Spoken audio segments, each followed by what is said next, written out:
ठीक है विष्णु दीक्षित, आपका स्वागत है। वक्तव्य प्रस्तुत करिए प्रेम के साथ।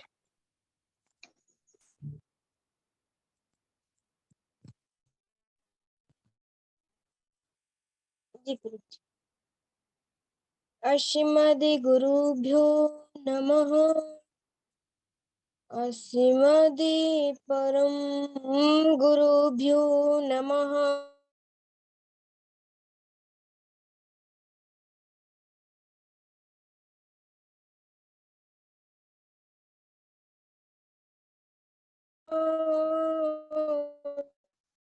श्री कृष्ण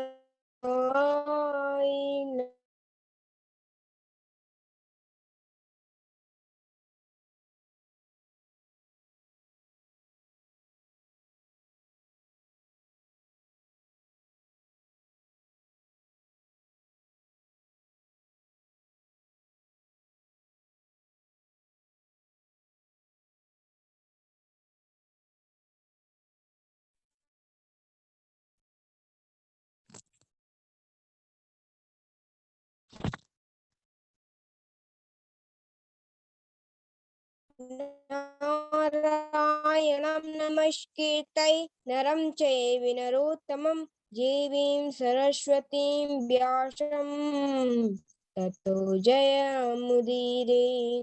करारविन्देन पदारविन्दं मुखारविन्दे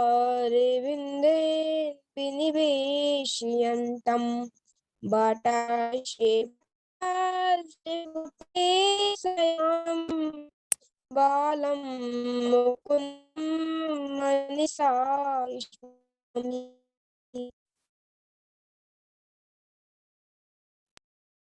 अनंत कोटि ब्रह्मांड नायक अचिंत्य कल्याण गुणनिधान सर्वेश्वर सर्वाधिपति अकारण करुणा वरुणालय कारण करुणा कारक सकल जन कल साफारक कंदर्प दर्प दलन पटियान निर्गुण निराकार सगुण साकार जुगदैक बंधु करुणैक सिंधु सच्चिदानंद घन परमात्मा श्री कृष्ण और राधा रानी जी के युग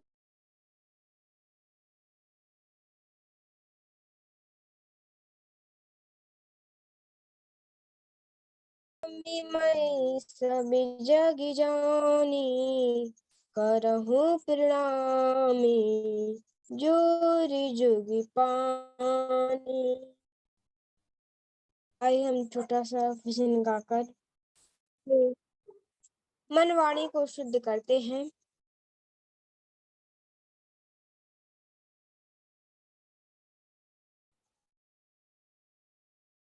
श्री कृष्ण गोविंद हरे मुरारी हे नाथ नारायण वासुदेवा।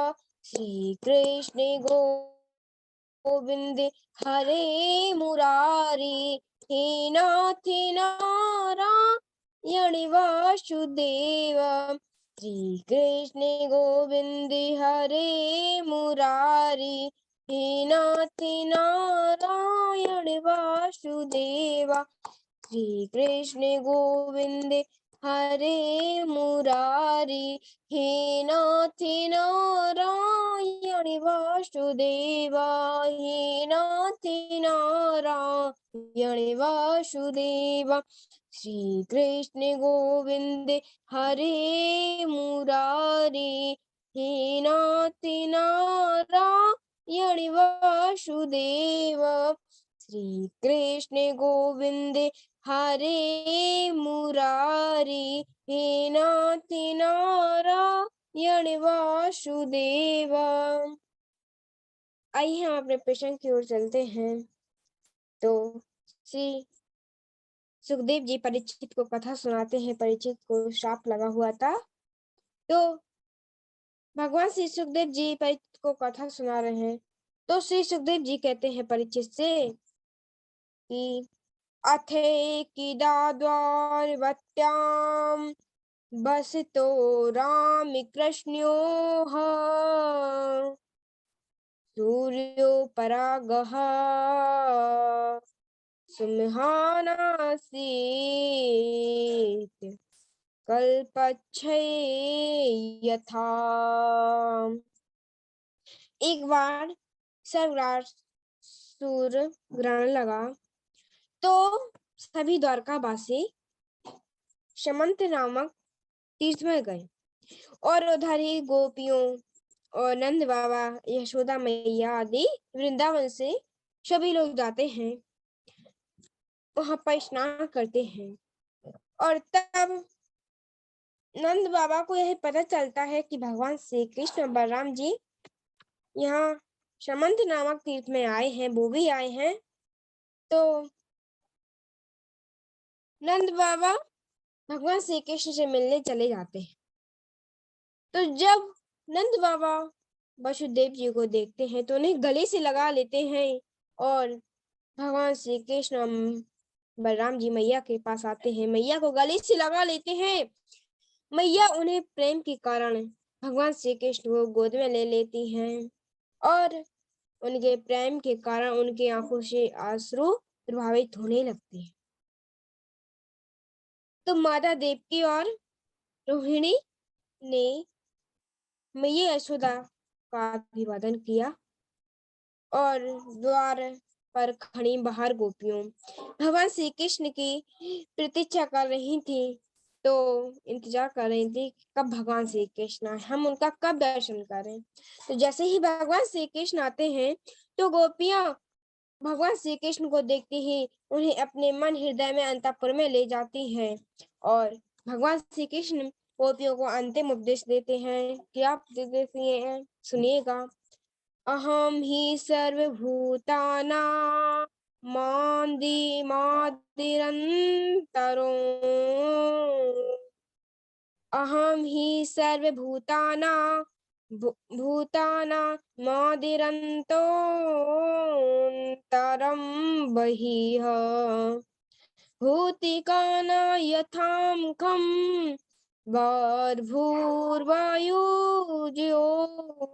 ज्योतिरंगिनः।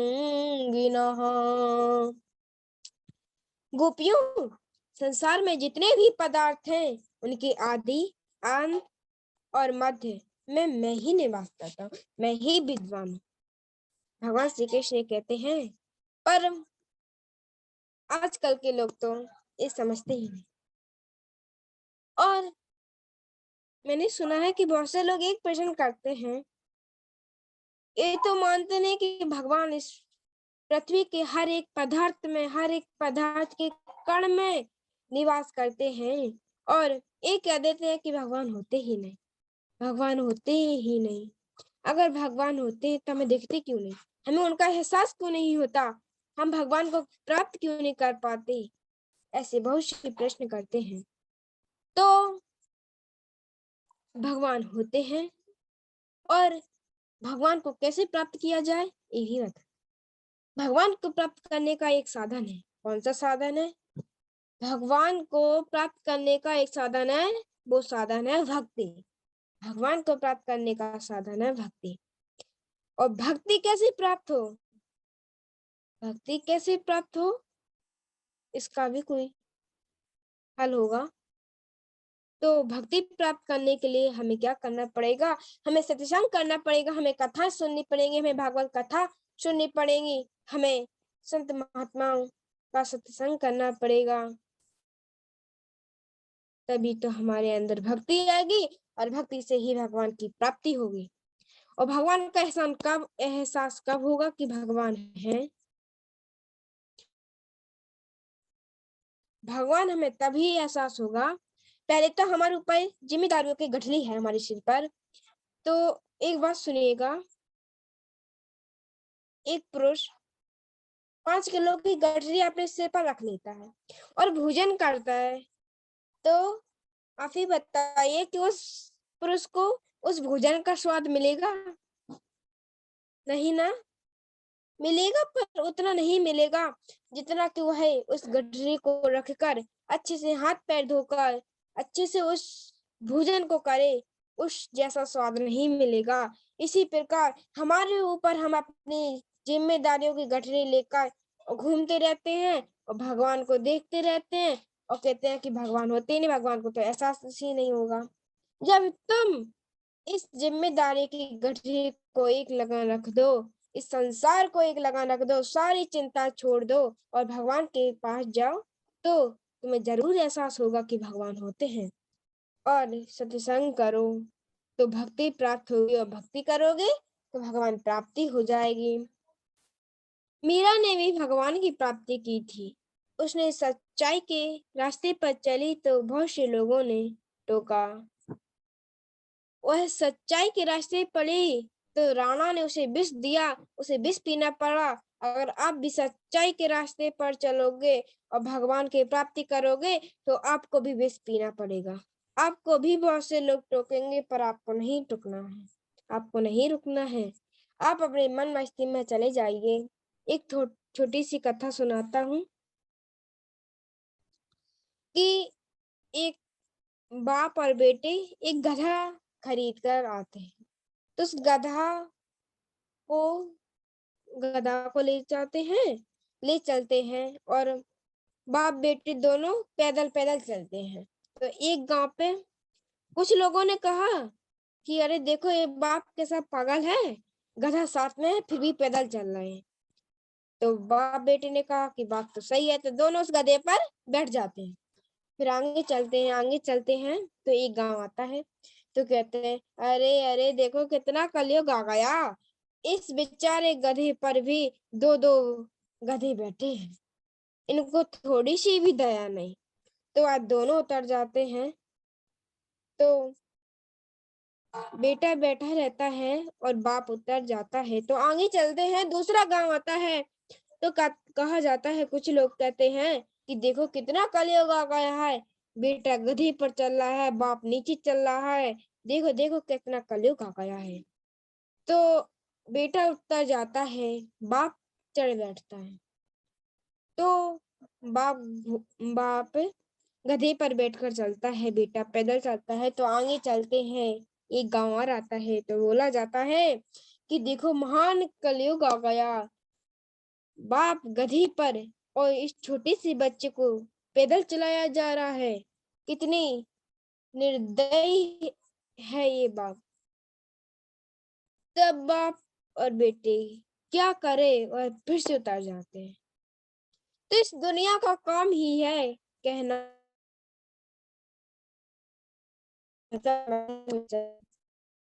अब क्या हुआ है, क्या करें। जब वह दोनों पैदल चलते हैं तो टोका जाता है। जब एक जब दोनों बैठे जाते हैं तब टोका जाता है। तब बाप बैठता है, बच्चा पैदल चलता है, तब टोका जाता है। तब बच्चा उस घोड़े पर बैठकर चलता है और बाप पैदल चलता है, तब टोका जाता है। इस दुनिया का काम ही है टोकना। हम तो अपनी मन मस्ती में चले, भगवान प्राप्ति करें। अगर कोई कुछ भी कहता है मत सुनिएगा, अपनी मस्ती में चलिएगा। अगर मीरा भी सुन लेती अपनी माँ की और अपनी सासू माँ की, अपनी पति की और इस संसार की मीरा अगर सुन लेती तो आज वह भगवान की प्राप्ति नहीं कर पाती। इसलिए इस दुनिया का तो काम है कहना, यही बात मैं फिर से बोलूंगा। और भगवान यही कहते हैं गोपियों से कि मैं इस पृथ्वी के जितने भी पदार्थ हैं, मैं उनका एक छोटे से छोटे कण में निवास करता हूँ, मैं सभी जगह विद्वान हूँ। बस तुम इतना अनुभव करना कि इस संसार की सर्वत्र जगह में मेरा ही वास है। यही भगवान श्री कृष्ण जब गोपियों को इस प्रकार का उपदेश देते हैं तो गोपियों को जो जीव कोष होता है वह दूर हो गया और वे भगवत भाव में स्थित हो गई। और अनेकों ऋषि मुनि देवता यमराता विमलात्मा सभी लोग आदि श्री कृष्ण के दर्शन के लिए आते हैं। तो श्री कृष्ण ने सभी का स्वागत किया और उनसे कहा, न हेयम्यानि तीर्थानि तीर्थानि न देवा मृच्छिलाम्यः ते पुनत्युरुकालेन दर्शिनादेव साधिवः। भगवान श्री कृष्ण कहते हैं केवल जलों के तीर्थ में ही तीर्थ नहीं होता और मिट्टी और पत्थर की मूर्ति में भगवान निवास नहीं करता। ये तो हमारी दीर्घ काल की तपस्या से हमको मिले हैं, परंतु संत और पुरुषों के दर्शन से जो फल प्राप्त होता है वो बहुत से पूजनों से भी प्राप्त नहीं होता। और श्री वसुदेव जी ने ऋषियों के चरणों में प्रणाम किया और उनसे कहा कर्मणा कर्म निर्हारो यथा स्यान्नस्ते दुच्यताम्। ऋषियों, कर्म करते हुए कर्म का अत्यधिक नाश कैसे हो सकता है? तब ऋषियों ने कहा कर्मणा कर्म निर्हारो ऐसी साधु निरूपिता यच्छ्रद्ध्या यजेत विष्णुं सर्वे यज्ञेश्वरं सकैः। वसुदेव जी, कर्मों के द्वारा कर्म वासनाओं के नाश का सबसे सरल उपाय तो यही है कि यज्ञों के द्वारा यज्ञ नारायण भगवान का आराधना करें। वसुदेव जी ने जब इस प्रकार सुना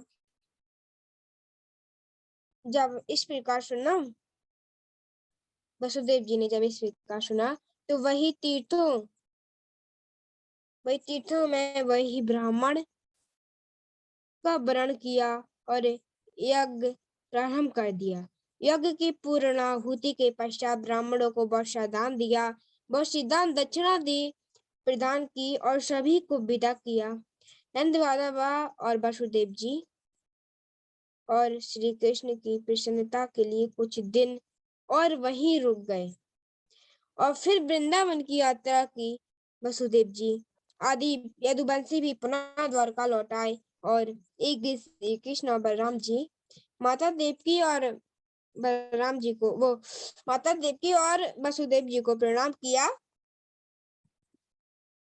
तो वसुदेव जी ने कहा कि हे श्री कृष्ण, आप कोई साधारण पुरुष नहीं है, अपितु संसार के आदि कारण है, परम पिता परमेश्वर हो। श्री कृष्ण ने कहा पिताजी, आपका कथन सत्य है, परंतु अहम यूयम सावार इमे चा द्वारिको कसः। केवल मैं ही नहीं अपितु आप, बलराम जी तथा यहाँ द्वारकावासी सभी ब्रह्म हैं।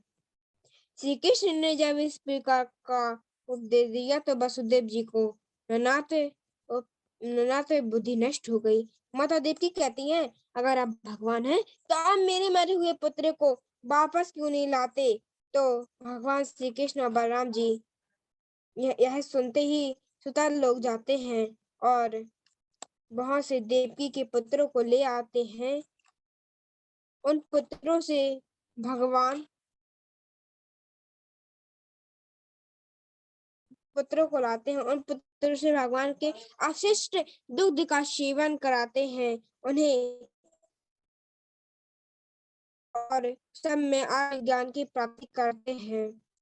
ज्ञान की प्राप्ति करते हैं, उन्हें परमात्मा का साक्षात्कार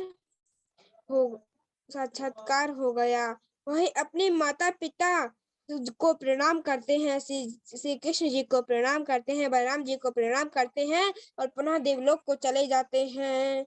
यह देख माता देवकी का पुत्र मोह नष्ट हो गया। बोलिए भक्त वत्सल भगवान की जय, बांके बिहारी लाल की जय, बोलिए हर हर महादेव। जय गुरुदेव। बोले वृंदावन बिहारी लाल की जय। अभी विष्णु दीक्षित वक्तव्य कर रहे थे। बढ़िया वक्तव्य इन्होंने बोला। छोटी अवस्था में बोलने का साहस ही बहुत बड़ी बात है। और श्लोक जैसा कि ये छोटी अवस्था है और श्लोकों का सहारा ले रहे थे, तो श्लोकों का सहारा मत लीजिए। आप जैसी छोटी अवस्था में तो बुद्धि इतनी तेज होती है कि किताब रट के फेंक दिया जाए। तो श्लोकों को कंठस्थ करिए, ठीक है? भविष्य के लिए आपको बता रहे हैं, अगली बार जब वक्तव्य होगा श्लोक कंठस्थ रहे। वक्तव्य बहुत अच्छा आपने बोला है। जी और गधे वाली जो कहानी आपने सुनाया है वह तो बहुत अच्छी थी, है ना? वो बढ़िया से आपने सुनाया है कि संसार जो है तो कुछ ना कुछ बोलेगा, टोकेगा, उसका काम ही कहना है। उसको आपने बहुत अच्छे से समझाया है। हमने पहले भी सुना था लेकिन इतना बढ़िया नहीं समझाया किसी, जितना आपने समझाया। तो बढ़िया से उसको समझाए हैं। कथा भी आपने बहुत अच्छा बोला है। ठीक है, श्लोकों को थोड़ा-सा सहारा ले रहे थे और हम इसलिए बोल रहे हैं कि आपकी अवस्था छोटी है तो बहुत जल्दी जी याद होगा। तो याद देने में अभी समय जितना ज़्यादा हो सके जी दे जी दीजिए। जरूर। क्या होता है, जिस अवस्था में आप हैं, उस जी अवस्था में आप 10 घंटा दे देंगे ना, और फिर जब अवस्था बड़ी हो जाती है, 25 से ज़्यादा हो जाती है, तो फिर उतने ही कार्य के लिए आपको 30 घंटा देंगे, तब भी उतनी ज़्यादा जो तैयारी है, छोटी अवस्था में हो जाती है, उतना नहीं हो पाता। स्मरण शक्ति, समझदारी तो आ जाती है बाद में, जी समझने की जरूर। शक्ति बहुत हो जाती है, लेकिन याद करने का जो कंठस्थ वाली विद्या है ना, वो 10 साल से लेकर के और 20 साल के बीच-बीच जो होती है मेधा, वो बहुत तीव्र होती है। ठीक है? तो बढ़िया है आपका जी जी जरूर। वक्तव्य अच्छा है, कंठस्थ करिए। बहुत-बहुत साधुवाद आपको, मेहनत करिए, हम यही कहेंगे। जैसा वक्तव्य आपने किया है, ऐसे ही करते रहिए, तैयार श्लोक कंठस्थ हो जाएँगे तो आनंद आ जाएगा। बहुत आनंद आया है, जितने भी जी लोग जी सुन रहे हैं, सब बड़े प्रसन्न हैं, सभी आपकी कथा सुन कर के लिख रहे हैं, बहुत सुंदर विष्णु जी, बहुत बढ़िया दीक्षित जी, तो उनका भी धन्यवाद कर दीजिए। सभी को बहुत बहुत धन्यवाद।